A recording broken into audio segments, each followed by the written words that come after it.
नमस्कार दोस्तों, हमारे लक्ष्मी लोकगीत चैनल में और ये हमारी दीदी है सुजीता यादव ऑफिशियल चैनल पे हम लोग नाच गीत बना रहे हैं। और हमारा ये नाच गीत पसंद आए तो लाइक सपोर्ट शेयर ज़रूर करिएगा। कमेंट बॉक्स में ज़रूर बताइए हमारा नाच गीत कैसा लगा। फूल आवाज कह के देखिए, ननद भौजाई का नाच गीत है। और फुलवाज करके आप लोग देखिएगा, तभी गाना का आनंद पूरा मिल पाएगा आप लोग के बीच। ये भौजाई हम ननद हैला। हमारा दुआरे कनिमिया का पेड़ावा, हरे रामा कुलनी बकवड़ी हो।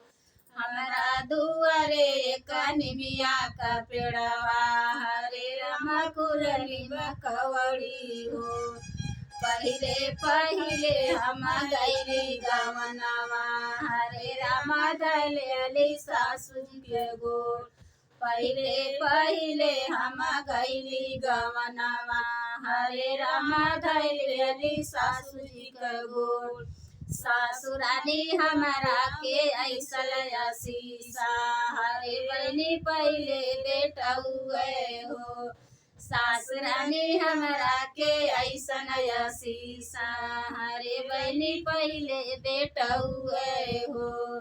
हरे बहनी कुलनी बकवड़ी हो।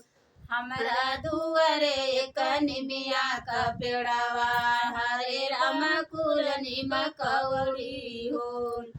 दूसरा पठौनी हम गैली गवनवा, हरे बहनी धैले अली जेठनी के गोर। हरे दूसरी पठौनी हम गैली गसुरवा, हरे बहनी धैले अली जेठनी के गोर। जेठानी रानी हमरा के ऐसन आशीषा, हरे बहनी कुलनी बकवड़ी हो। हरे बहनी तोहरे बिटिया हो। जेठान रानी हमरा के ऐसन आशीषा, हरे बहनी तोहरे बिटिया हो। हरे बहनी तोहरी बकवड़ी हो। हमारा दुआरे कनिमिया का पेड़ावा, हरे बहनी कुलनी बकवड़ी हो। तीसरी पठौनी हम गैली गसुरवा, धैले बहनी धैले अली ननद के गोर। तीसरा पठौनी हम गैली गवनवा, हरे बहनी धैले अली ननद के गोर। ननद रानी हमरा के ऐसन आशीषा, हरे बहनी तोहरे बेटा हुए हो। हरे बहनी तोहरी बकवड़ी हो।